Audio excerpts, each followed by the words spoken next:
स्थापकाय च धर्मस्य सर्वधर्मस्वरूपिणे अवतार वरिष्ठाय रामकृष्णाय ते नमः। जननी शारदां देवी रामकृष्णं जगद्गुरुं पादपद्मे तयोश्रित्वा प्रणमामि मुहुर्मुहुः। नमः श्रीयतिराजाय विवेकानन्दसूरये सच्चित्सुखस्वरूपाय स्वामिने तापहारिणे।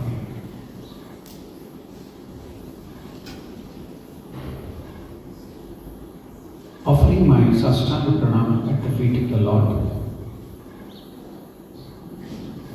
I offer my heartfelt namaskar to all of you, revered Mataji, and all the devotees, and all the people of sister organization.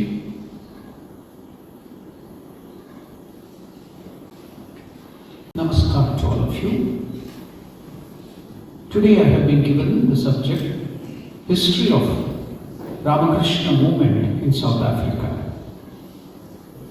The word history itself, like mathematics, is a boring subject, as you all know. So now I have to make it interesting. It is just like history was told as his story, history. But now I have to make it more interesting with stories and anecdotes and all the other things. Now, without any ado, let me take you through the history of Ramakrishna movement in South Africa. Not only Africa, will cover the whole of whatever southern portion of Africa, Rhodesia, Mauritius, and all the other things.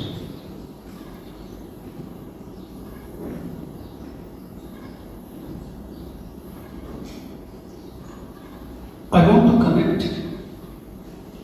the history and make it more spiritual. Let me go to the slide 2 or slide 1.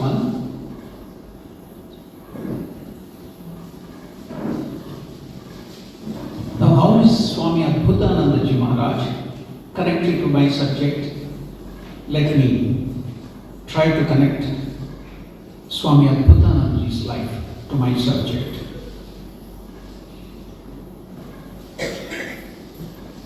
British rulers in India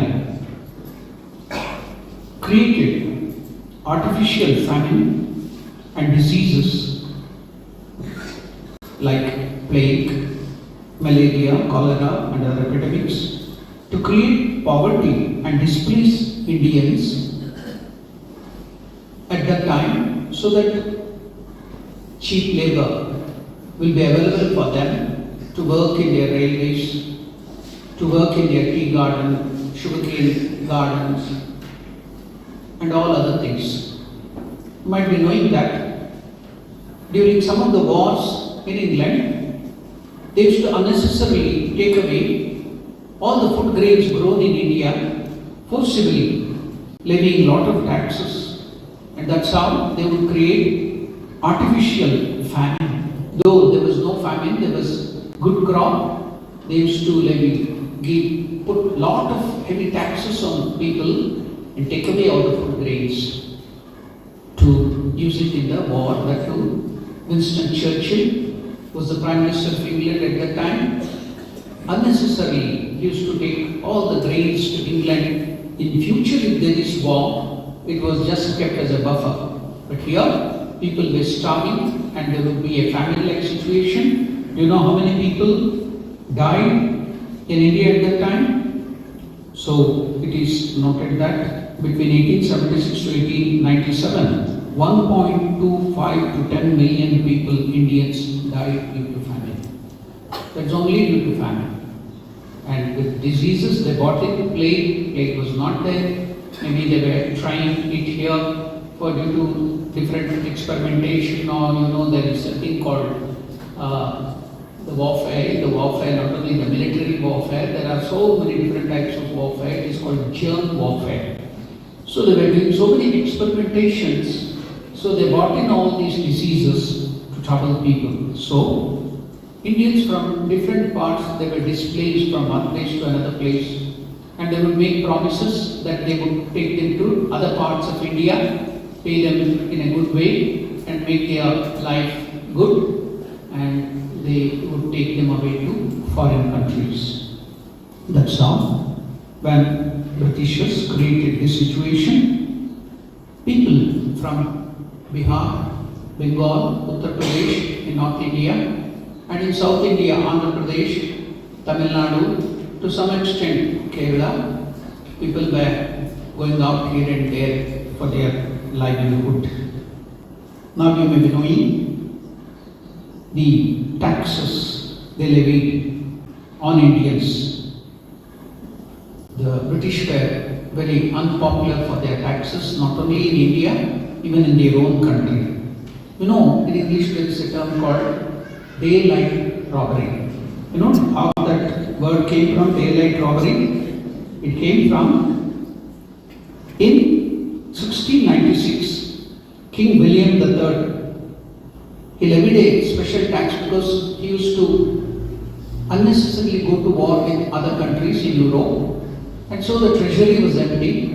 To fill in the treasury, he used to simply go on collecting taxes. So what was the tax he levied at the time in England? The name of the tax was tax on sunlight.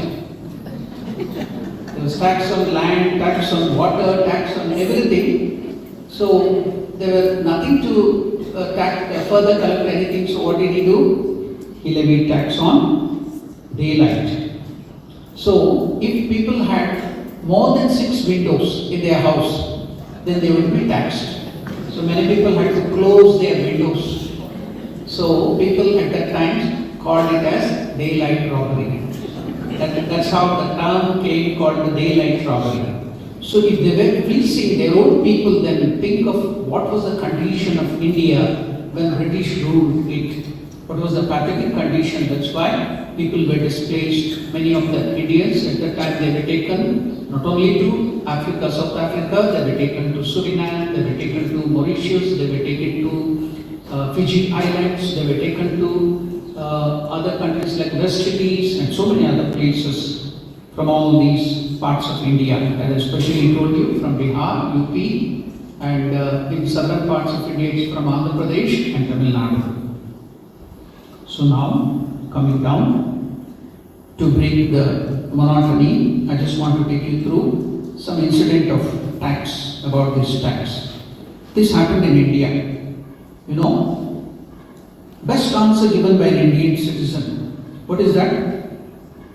He is telling that Indian, my income tax return from form has been sent back to me from the government, tax department, because in response to a question from the tax department to me, what was that? Number of dependents on you. So I filled up that application, tax return. I replied, 97% of the population who do not pay taxes.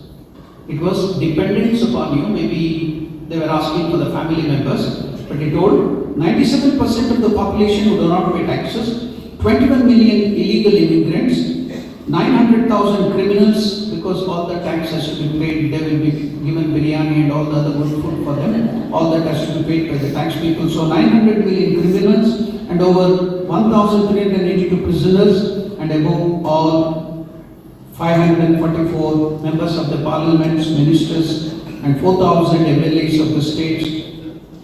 Now, he told, all these people are paid by my tax returns. So they had written back telling that you can't fill your form like this, they are not your dependents. They said, this is not acceptable answer. I'm still wondering, who the hell did I miss out? So that was the tax which was levied by British at that time. Even now the same thing is continued. Whatever that might be, going forward, let us see how is it connected to Adbhutanandaji Maharaj. I did ask to go to that slide. Why did you come to that slide? Whenever I tell the name of the slide, please move the slide. Otherwise, do not move the slide.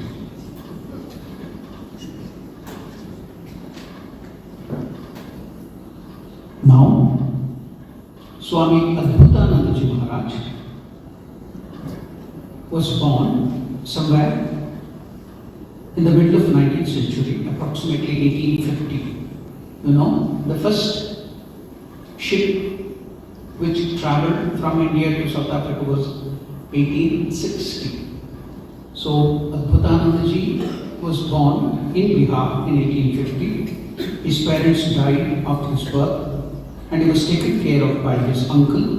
Due to poverty, he had to move with his uncle to Calcutta in search of livelihood as a small boy, to work in the house of one devotee of Sri Ramakrishna called Ramchandra Datta, who in turn took him to Sri Ramakrishna.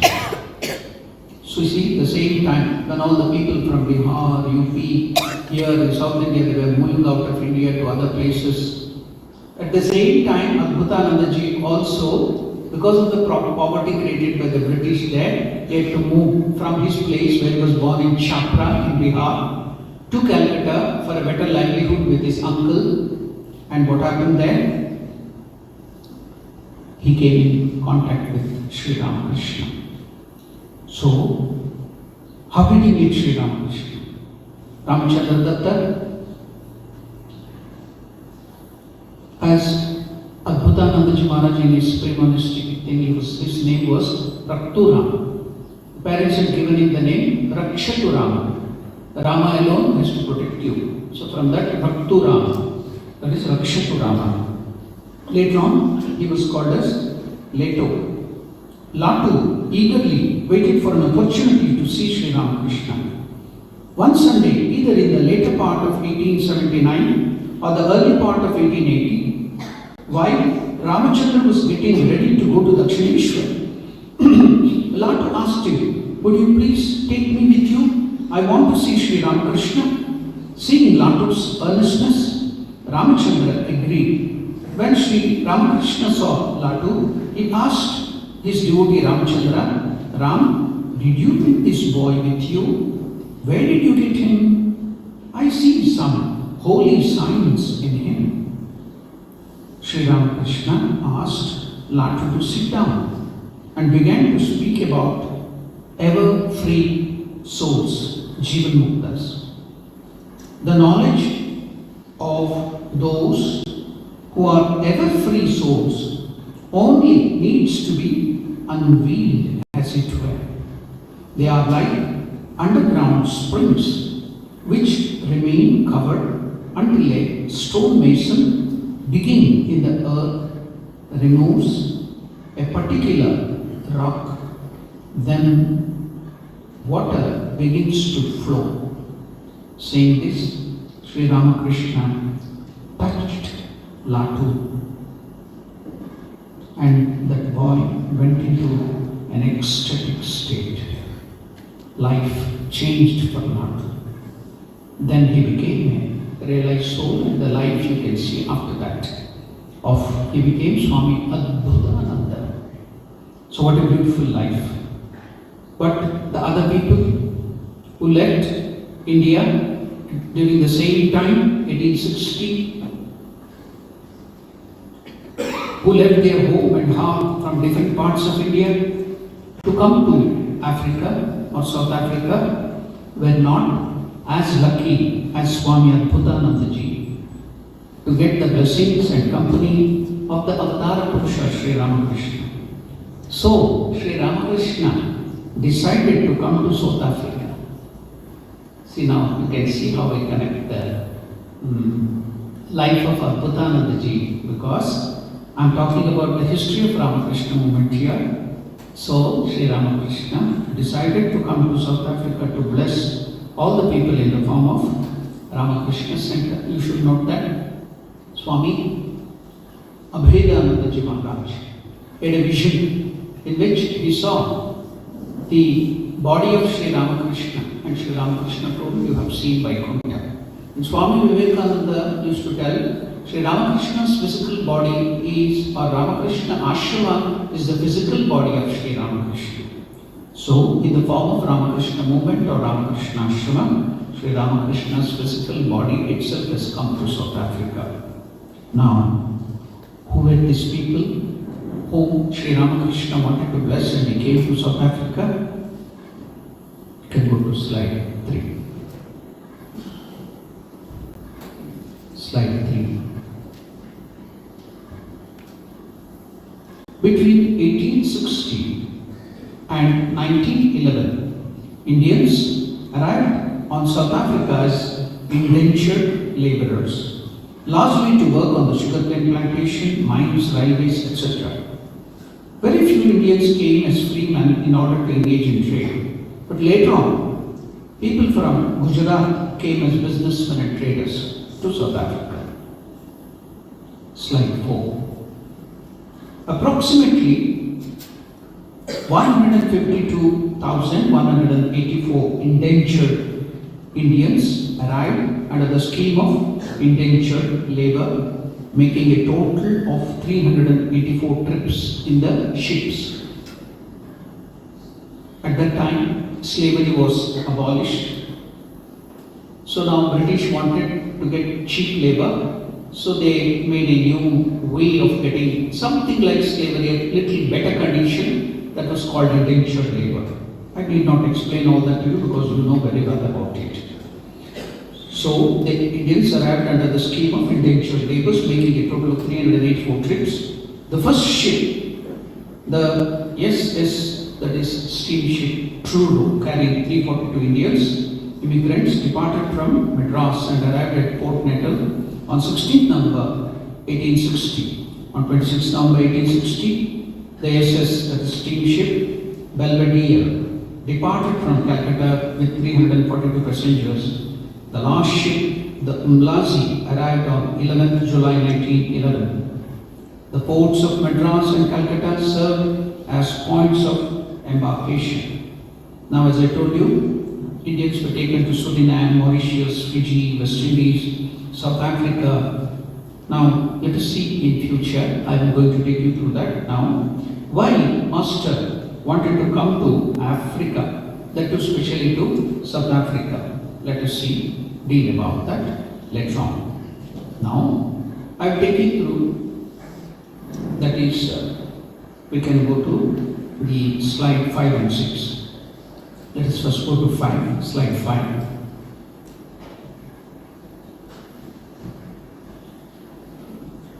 Mary Louise Book, a great lady in USA, she has written 6 volumes, big volumes of new discoveries. In her work, Swami Vivekananda in the West, New Discoveries. Now, she mentions in that book, Swami Vivekananda wanted to spread Master's message not only to Europe and Asia, but also to South Africa, where an Indian community lived.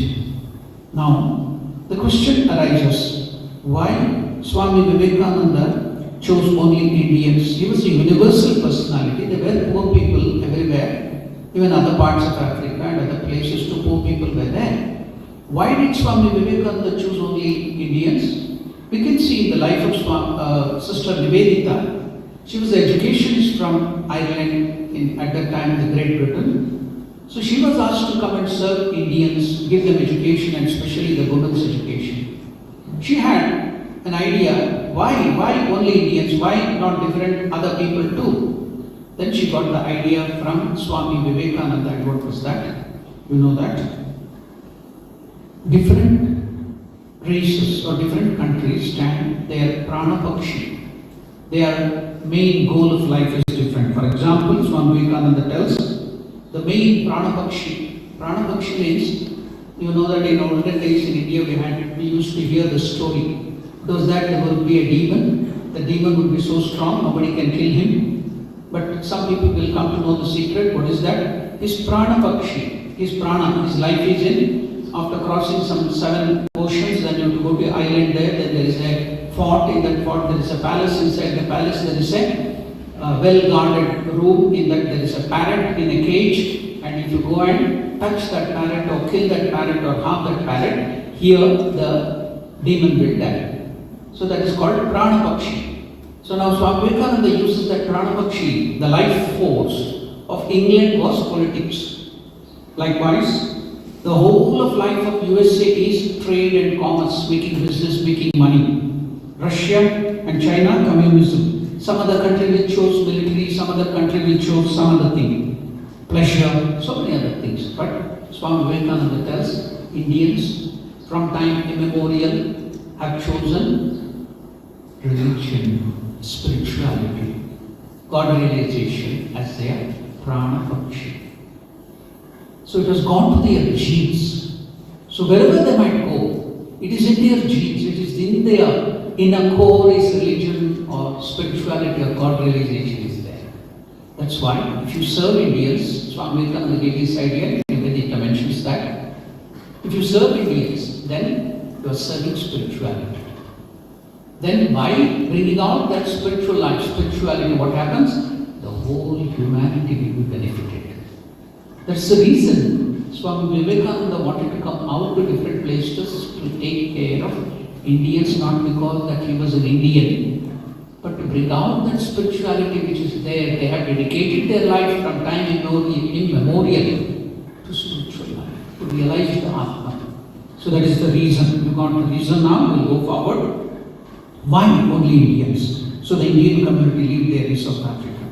Mary Louise noted that how Swami Vivekananda wanted to spread the message not only to Europe and Asia, but to South Africa, where an Indian community was living on uneasy terms with the British and the other rulers. On a request from a Bombay friend to send somebody to look after the religious needs of the Indian immigrants there, Swami Vivekananda considered for a while sending one of his younger brother monk to give succor to community. And who was that younger monk? It was Swami Shivananda, Mahapurush Maharaj, the direct disciple of Sri Ramakrishna, brother disciple of Swami Vivekananda. They wanted to send him. So he writes letter to Shivananda Ji there. Swami Vivekananda demanded for more information on the conditions of Indians in that region, that is South Africa, and was satisfied by a certain young barrister. Now the important thing comes here. Who was then living in Durban, Nettle, and championing the rights of his people. Who was that person? Who was that barrister? It was none other than Mohandas Karamchand Gandhi, with whom you called Mahatma Gandhi. He wrote a letter many letters to Swami Vivekananda. Let us see about it. So he was championing the cause of Indians at that time. In his letter dated 23 February 1898, written to High Court pleader and disciple of Swami Vivekananda in Bombay, Mr. Estcourt of Girgaon, Barrister M.K. Gandhi spoke of the need of a religious preacher who must tower above all the priests here.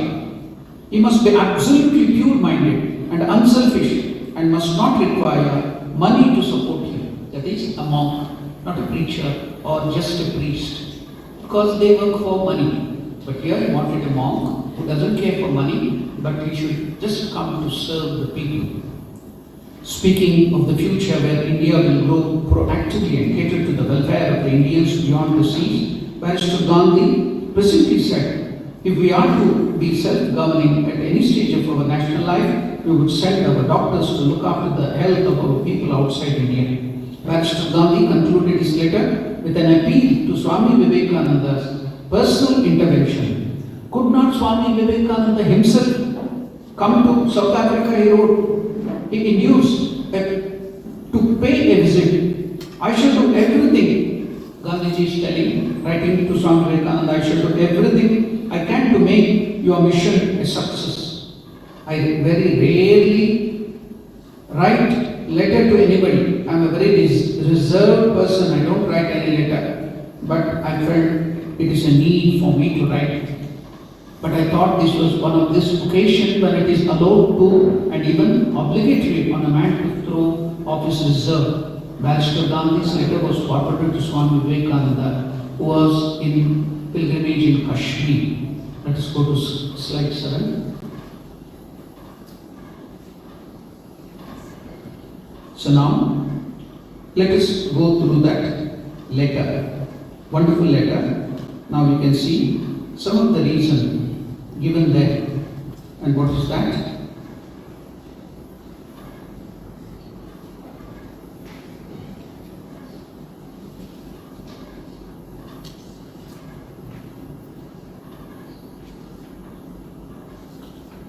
Swami Vivekananda in this letter to Shivananda, Jaipur, 27 December 1897. My dear Shivananda, Mr. Estcourt of Girgaon, Bombay, whom you know very well from Madras, writes to me to send somebody to South Africa to look after the religious needs of Indian immigrants in Africa.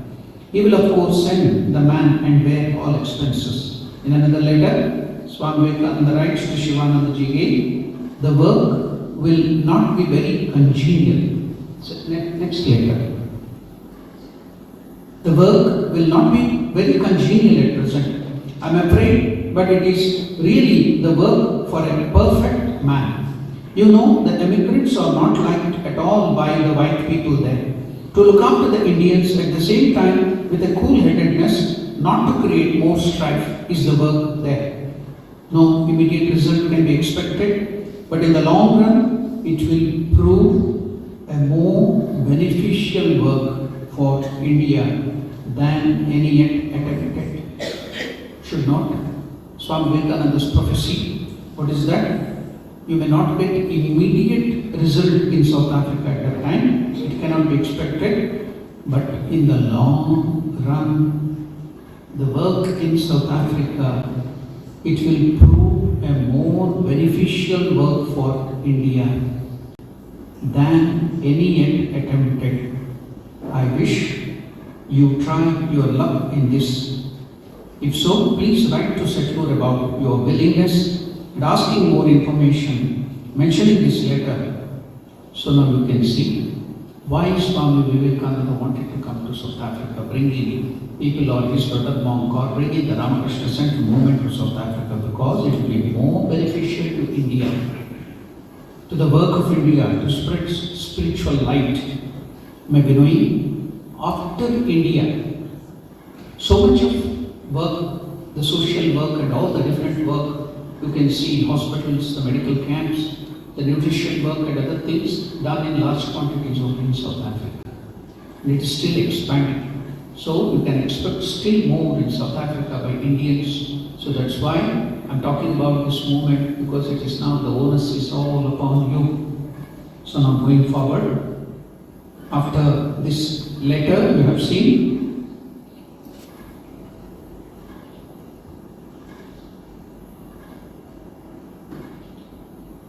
slide 8. Now, Swami Vivekananda himself wanted to come, he couldn't. Then he told Mahapurush Maharaj that Shivananda Ji to come, another direct disciple, he too couldn't due to various reasons. Then disciples of Mahapurush Maharaj were sent here to come. There were early visits of monks from Ramakrishna Mission to Africa. Swami Adhyananda and Swami Ghanananda, both from the Ramakrishna Mission, India, visited Africa. Each of them stayed in South Africa for a few months at the invitation of the local community in 1934 and 1947 respectively. In 1939, a group of sincere devotees in Mauritius, I am talking about Mauritius because it is also a part of African continent, Mauritius also, requested, and also it is connected to our movement in South Africa.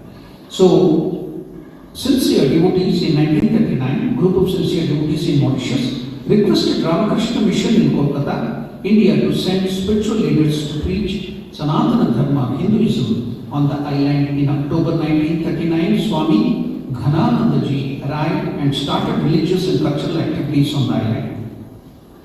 The Ramakrishna Mission Mauritius, you can go to the next slide, slide 9. Yeah, that is the Ramakrishna Mission in Mauritius. Ramakrishna Mission Mauritius branch became a recognized religious and charitable institution of Mauritius by an Act of Parliament in 1942. Now we will go to slide 10.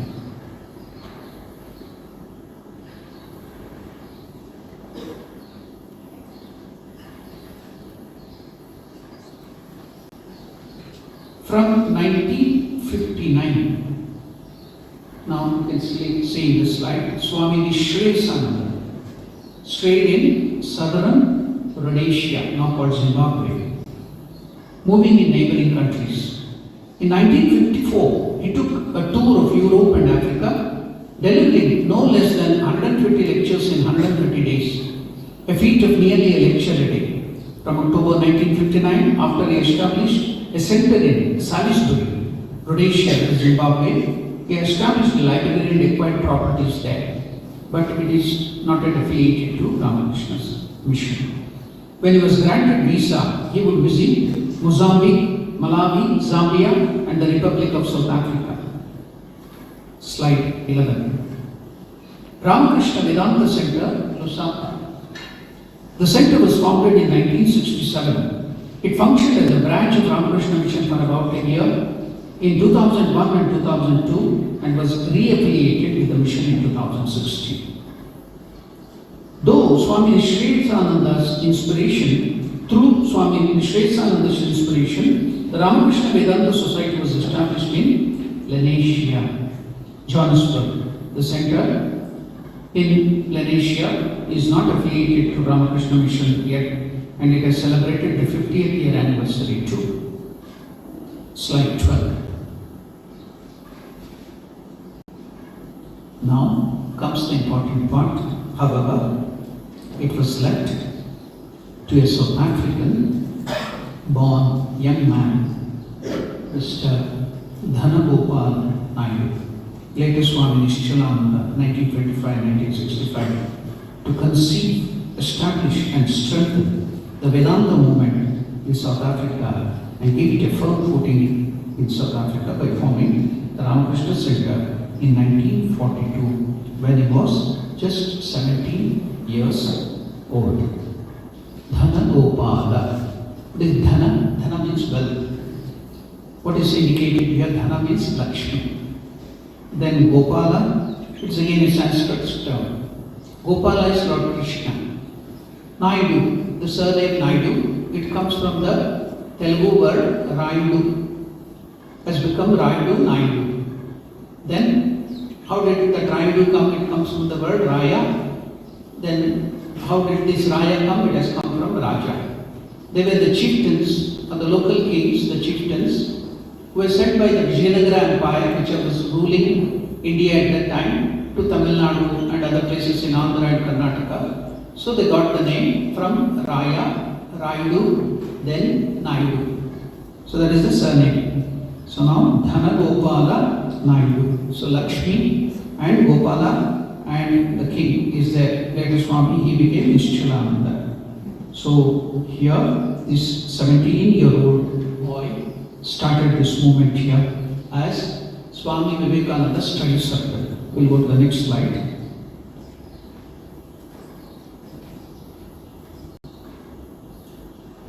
From his youth, Mr. Dhanagopal Naidu was inspired by the life and message of Swami Vivekananda. How could he get it? Ramakrishna has not yet come, Vivekananda's teachings have not yet come. See, that's why I brought in Mauritius. Because from Mauritius ashram, they used to get, because at that time apartheid was very much here in South Africa, so no other members of the country, especially from motherland India or anywhere, people would come or go out because of the apartheid regime. So now from nearby Mauritius, the literature started flowing about Ramakrishna and other movement here about Swami Vivekananda. That's how Dhanagopal Naidu could get the literature and started studying. In his own way, started practicing spirituality and studying Vivekananda, giving the ideas of Vivekananda, the life-giving messages of Vivekananda to everybody, and started this movement. So that's why I gave in how here the Ramakrishna movement came to Mauritius too. Now, from his youth, Dhanagopal Naidu was inspired by the life and message of Swami Vivekananda, characterized as it were by renunciation and service. He travelled to India in 1948 to the international headquarters of Ramakrishna Mission, Belur Math, where he was initiated in spiritual life by Swami Virajanandaji Maharaj. Now, before coming, as I told you, so many other people came here, none could succeed. Why only Dhanagopal Naidu or Swami Nishchalanandaji Maharaj was selected? I will take you through one special example to make it more interesting. And what is that?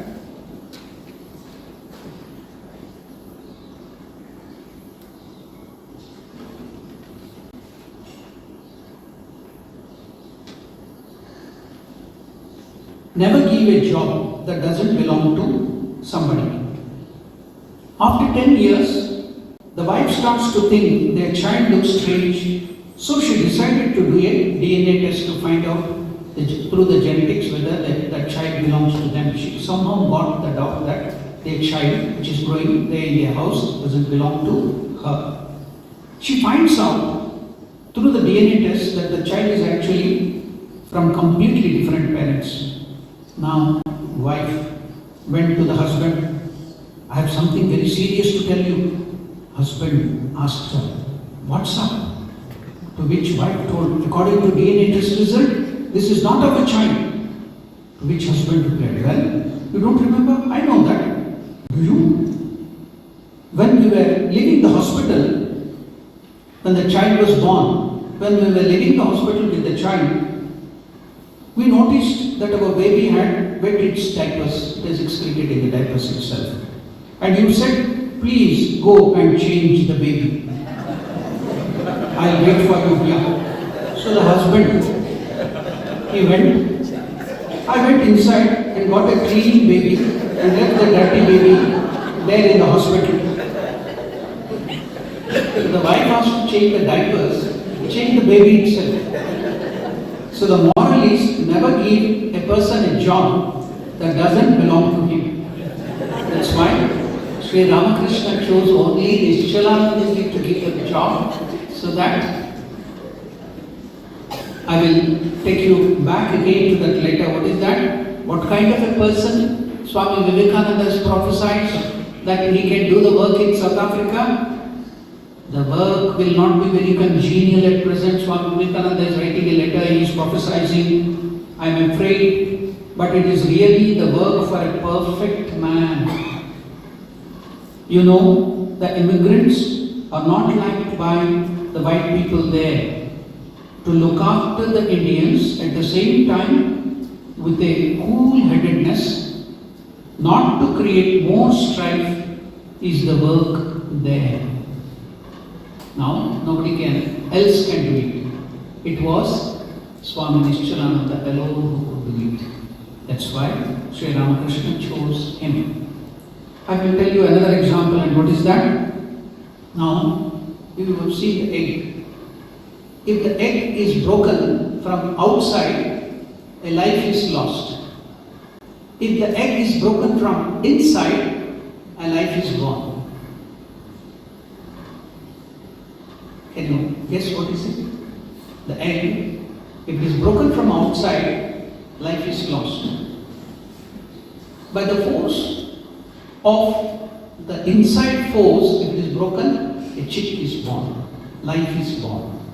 Likewise, Ramakrishna knew that only a person like Nishchalananda from inside can do this wonderful work. That's why he chose Swami Nishchalananda. Now you got the idea why Swami Nishchalananda or Dhanagopal Naidu was chosen. Now, he was initiated into Mantra Diksha by Swami Virajanandaji Maharaj. Now, who is Swami Virajanandaji Maharaj? He was the sixth president of Ramakrishna order. He was the president at that time. Now, see, there is some meaning in it. Who was Swami Virajanandaji Maharaj? He was initiated by none other than Mother Sharda Devi. He was the disciple of Mother Sharda Devi. So, Mother Sharda Devi is entering South Africa through Nishchalananda. First. So, Mother is coming first. Yeah. Then you see what is the name of the pre-monastic name of Nishchalanandaji? Dhana Gopala. What is Dhana? Lakshmi. So, what used to Master call Sharda Devi as the avatar of Lakshmi. So, Lakshmi is entered, Dhana. Then Gopala, Krishna. So, who gave the sannyasa and brahmacharya diksha? It was given by Swami Purushottomananda in a cave in Vasishtha Gufa. Slide. Next slide, 14. On the banks of the Ganga at the foothills of Himalaya, Swami Purushottomananda, he was the disciple of Swami Brahmananda, the direct disciple of Sri Ramakrishna. He was also called Raja Maharaj. So, Swami Nishchalanandaji Maharaj was initiated into sannyasa by Swami Purushottomanandaji. Purushottanandaji was the disciple of Brahmanandaji. Ramakrishna used to tell Brahmanandaji in his last life was the companion of the childhood friend of Lord Krishna. So Gopala is coming through Purushottanananda. So Dhana Gopala. See, is completed. Swami Nischalananda. What is Nischala? Unwavering, unshaking. See, what is unshakable? When you ask to meditate, how will they ask you to meditate? Just like a lamp, unflickering, in a windless place in your heart. You have to meditate on the Atman. That unshaking, unflickering, unwavering thing in your heart is your Atman.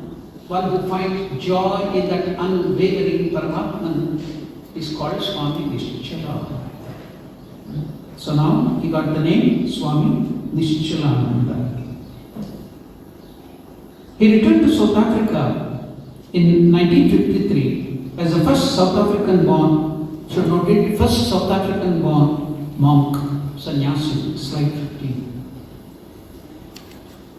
Swami Nischalananda wanted to share with his fellow countrymen the rich traditions of an ancient Hindu legacy, recast and made universally applicable for modern man by Sri Ramakrishna and Swami Vivekananda. The central thirst of Ramakrishna movement in South Africa is the spiritual progress of the individuals and thereby the society at large. Because only with that spirituality there will be real progress. I many times give the example, what is spirituality concerned with our food, earning and happy life? Yes, I will take you through one example of the CEO of a company called Alibaba, a Chinese company, and the name of the CEO is Jack Ma. He has told, if you throw banana and money in front of the monkey, what will the monkey choose? It will choose only banana. Why? It doesn't know money can bring in more banana.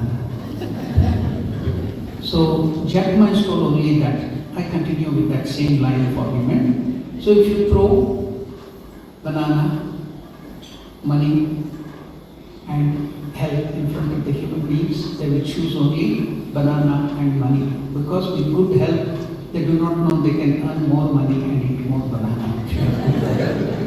Further, I continue that same argument that if you throw banana, money, health and spirituality, people now are becoming health conscious, they will choose up to health.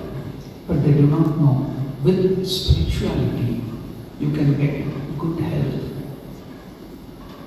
Because majority of all the diseases is psychosomatic.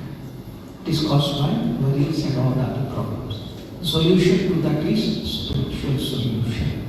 So with spirituality, with God, only you can get good health.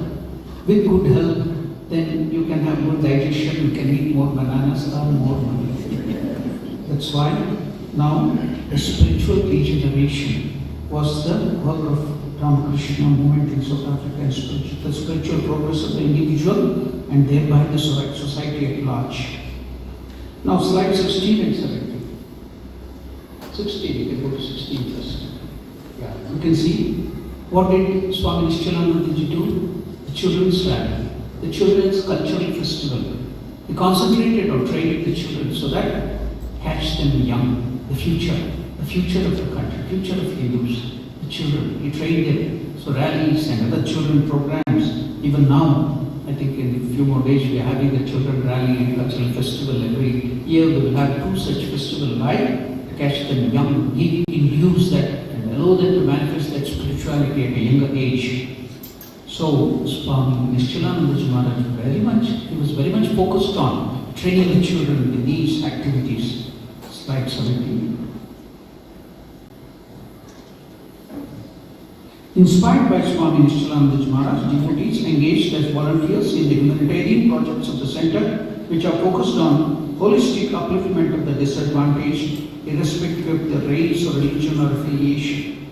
Upon Swami Nischalananda's return to South Africa, he established prayer groups in almost every village. I have heard that there were more than 74 Satsang groups all over South Africa.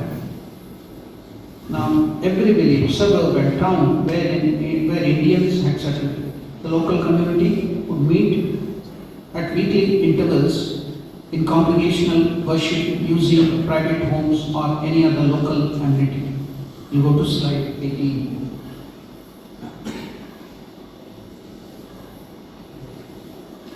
Swami Nishchalanandaji's disciple was Swami Shivapadanandaji.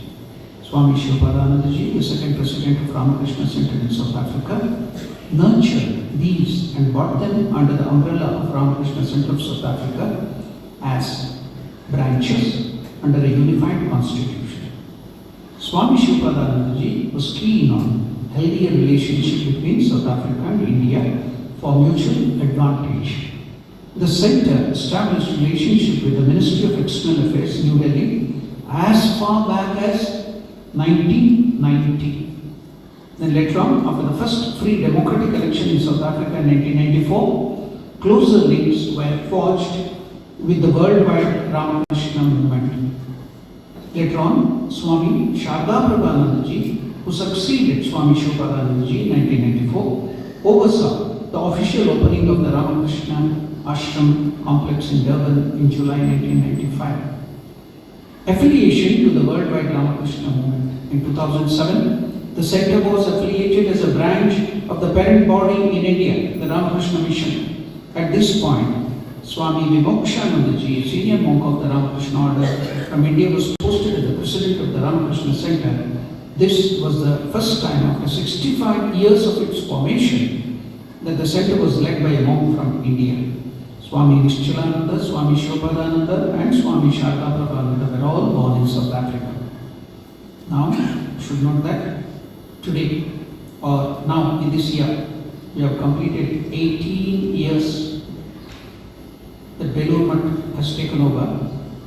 Now also, it will be 83 years since the founding of Ramakrishna movement in South Africa by Swami Nishchalanandaji Maharaj. So now you got a brief history. Almost our study of the history of Ramakrishna movement has come to an end. Some more things, I'm going to close it. What is that?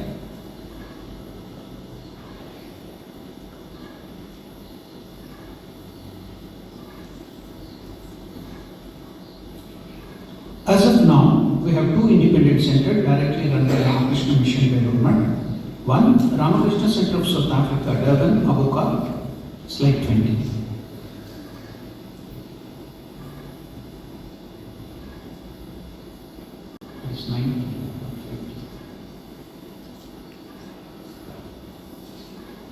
Then we have another center which is directly under the control of Belur Math, Ramakrishna Center of South Africa, Phoenix Forest Heaven, slide 21. Sub-center and Satsang groups of Durban Center. So under Durban Abuka, we have next slide, that is Chatsworth Sub-center. Then next slide, Ladysmith Sub-center. Next slide, Newcastle Sub-center. Next slide, Dundee Sub-center. Next slide, Pietermaritzburg Sub-center. Next slide, Cape Town Sub-center named as Ramakrishna Vedanta Center, Cape Town. Then we have Satsang Group, where we don't have our own property. We call it Satsang Group. So we take a Satsang Group. Then we have Red Hill Satsang Group.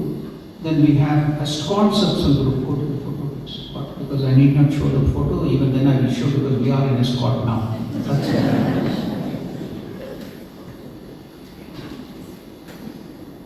Then we have another branch, Ramakrishna Clinic of South Africa, Durban.